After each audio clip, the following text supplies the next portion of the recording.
আসসালামু আলাইকুম প্রিয় দর্শক,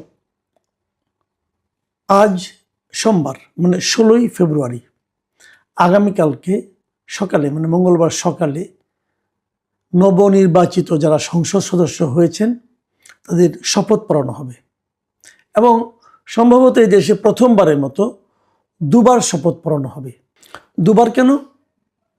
দুবার এ কারণে যে একবার শপথ পড়ানো হবে সংসদ সদস্য হিসাবে, আরেকবার শপথ পড়ানো হবে সংবিধান সংস্কার পরিষদের সদস্য হিসাবে।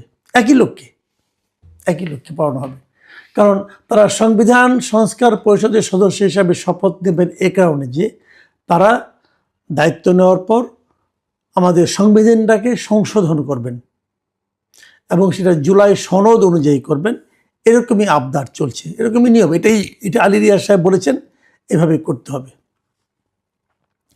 এখন সেই সংস্কার কোথায়, কিভাবে, কতটুকু হবে না হবে, তার সঙ্গে বিএনপির যে নির্বাচনী ইশতেহার তার কতটুকু মিল আছে, কতটুকু গড়মিল আছে, সেটা কিভাবে গড়মিল থাকলে সেটাকে কিভাবে ম্যানেজ করা হবে, সেটা অন্য প্রসঙ্গ। ওই প্রসঙ্গে আমি আসবো। ওই প্রসঙ্গ আগামীতে অত্যন্ত বড় প্রসঙ্গ হিসেবে আবির্ভূত হবে বলে আমার ধারণা। সেই প্রসঙ্গ নিয়ে আমরা কাল পরশু কথা বলতে পারবো। আজকে আমি যেটা নিয়ে কথা বলবো সেটা হলো এই সংসদ সদস্যদের শপথ পড়াবেন কে। যতটুকু বোঝা গেছে শপথ পড়াবেন সিইসি মানে প্রধান নির্বাচন কমিশনার। প্রধান নির্বাচন কমিশনার এম নাসিরউদ্দিন তিনি এই শপথটা পড়াবেন। প্রশ্ন হচ্ছে তিনি কেন পড়াবেন, আইনগুলো কি, কোন আইনের মাধ্যমে এটা উনি পড়াচ্ছেন। সেটা হলো, নিয়মটা হলো যে এই সংসদ নির্বাচনের পর যখন সরকারি গ্যাজেট হয়, সেই গ্যাজেটের প্রকাশের 3 দিনের মধ্যে আগের সংসদের যিনি স্পিকার, সংসদ তো তখন থাকবে না, কারণ নতুন নির্বাচন হলে তো আগের সংসদ ভেঙে দেওয়া হবে। আগের সংসদে যিনি স্পিকার তিনি এই শপথ পড়াবেন। এটা কিন্তু সরাসরি সংবিধানের অংশ। মানে সংবিধানের যে 148-এর 1 আছে, এই 48-এর 1 অনুচ্ছেদে স্পষ্ট বলা হয়েছে যে বিদায়ী স্পিকার নতুন এমপিদের শপথ পাঠ করাবেন। এখন যদি কোনো কারণে বিদায়ী স্পিকার শপথ পাঠ করাতে না পারেন, তাহলে 148-এর 2 ধারায় বলা হয়েছে, 2 অনুচ্ছেদে বলা হয়েছে যে স্পিকারের মনোনীত কোনো ব্যক্তি তার কাছেও এমপিরা শপথ নিতে পারবেন। তার মানে 2 জায়গায় কিন্তু স্পিকারকে লাগবে। হয় স্পিকার পড়াবেন, না হলে স্পিকার যদি অন্য কাউকে মনোনীত করেন যে আমার পরিবর্তে উনি পড়াবেন, তাহলে তাও হবে। তারপরে স্পিকারকে লাগবে। আবার এখন যদি স্পিকার না থাকেন তাহলে এই কাজটা কি করবে? তাহলে ডেপুটি স্পিকার করবে।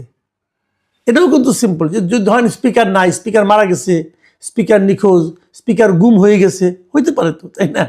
তো সেক্ষেত্রে ডেপুটি স্পিকার এই কাজটা করাবেন।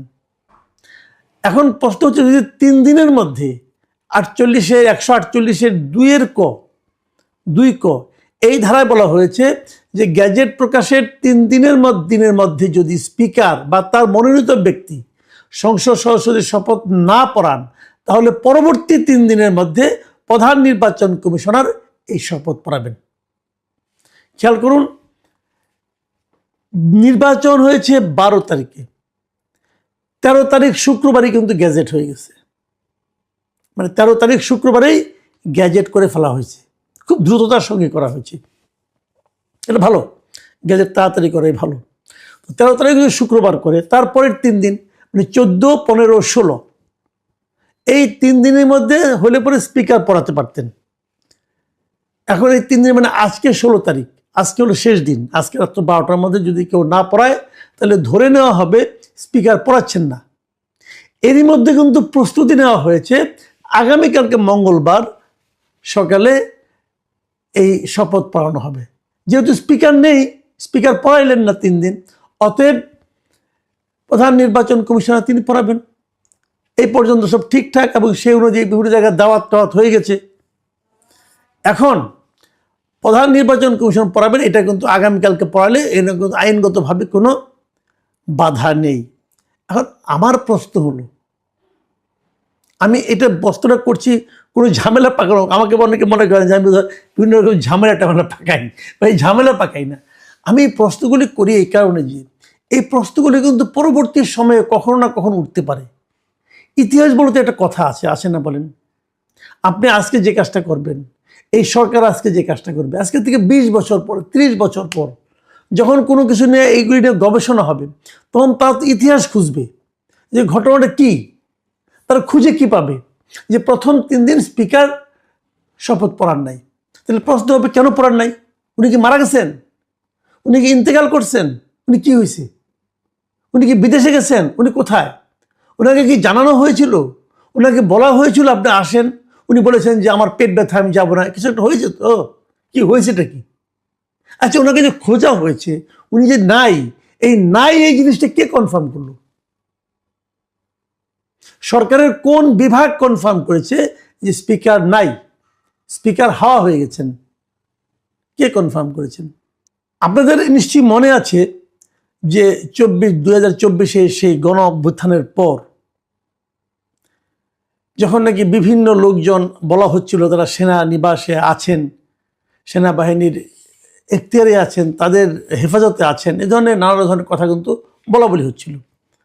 এবং তাদের একটা তালিকা ওই সময় আইএসপিআর মানে সেনা বিভাগের মানে সেনানিবাসের সেনাবাহিনীর একটা যে আপনার পাবলিক রিলেশন অফিস, সেই আইএসপিআর থেকে একটা তালিকা দেওয়া হয়েছিল যে কে কে কোথায় কোথায় আছে এবং তাদের কাছে তাদের হেফাজতে কে কে আছে।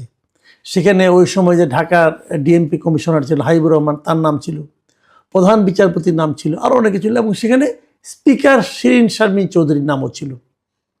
ওই তালিকার 4 নম্বর নামটা ছিল ডক্টর শিরিন শারমিন চৌধুরী, জাতীয় সংসদের স্পিকার। তিনি তাদের হেফাজতে ছিলেন। এবং ওই 11 নম্বরে ছিল ডেপুটি স্পিকার শামসুল হক টুকুর নাম। এরা উভয়ে সপরিবারে ওনাদের ওখানে ছিলেন। তো শিরিন শারমিন এই শামসুল হক টুকুকে তারপর সেখান থেকে আপনার একটা মামলায় অ্যারেস্ট করে নেওয়া হয় এবং উনি এখন জেলে আছেন, একটা মামলায় অ্যারেস্ট হয়ে উনি জেলে আছেন।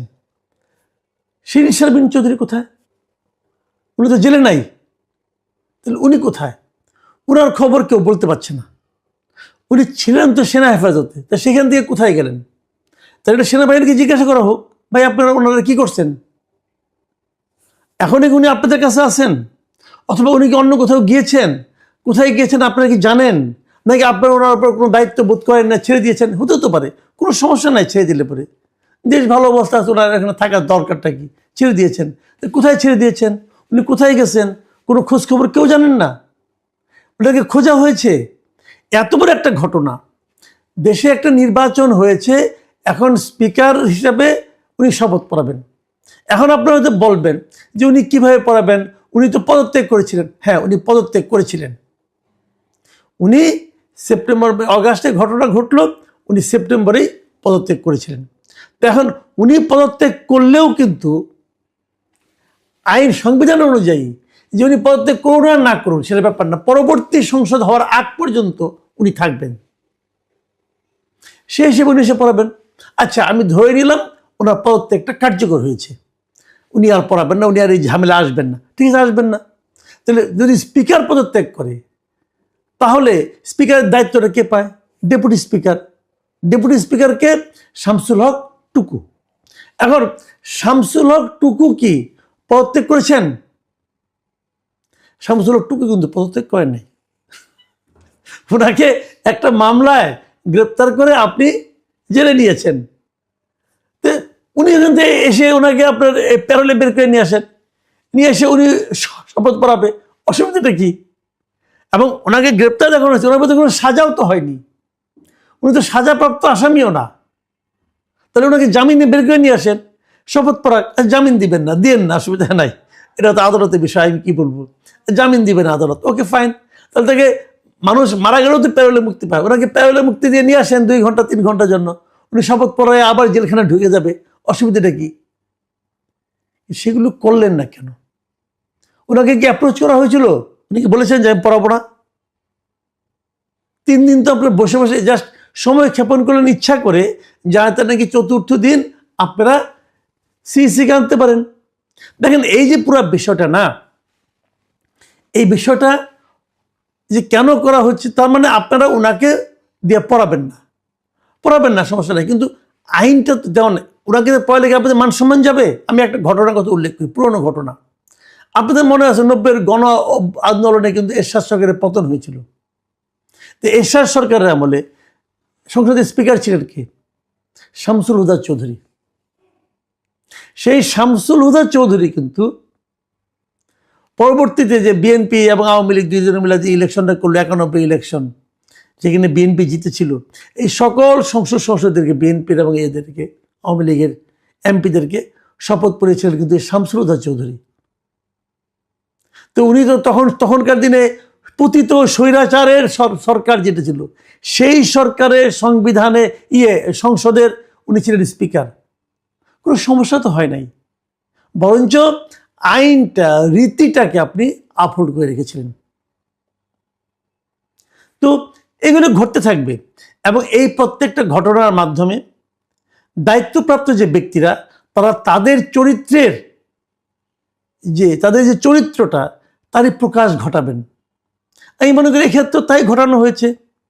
এই সরকারের আইন বিষয়ক উপদেষ্টা আছেন আসিফ নজরুল ইসলাম, মিস্টার আসিফ নজরুল সাহেব, আইনের অধ্যাপক ঢাকা ইউনিভার্সিটির। উনি একটা উদাহরণ তৈরি করলেন। উনি আবার শুনেছি উনি নাকি এখান থেকে শেষ করে আবার ক্লাসে ফিরে যাবেন। উনি ওনার স্টুডেন্টদের এই উদাহরণটা দিবেন যে আমি এই কাজ করেছি, এবং এটা একটা উদাহরণ হয়ে থাকবে আমাদের এখানে আইনের ক্ষেত্রে, যে এভাবে করা যায়। সেই উদাহরণটা আমাদের জন্য কি সম্মানের হবে, লজ্জার হবে, নাকি আইনের ব্যত্যয় ঘটবে? আমি জানি না এটা কোনটা হবে, তবে এটা হয়তো পরবর্তীতে ইতিহাসই তাকে বিচার করবে। প্রিয় দর্শক, এখন এ পর্যন্তই।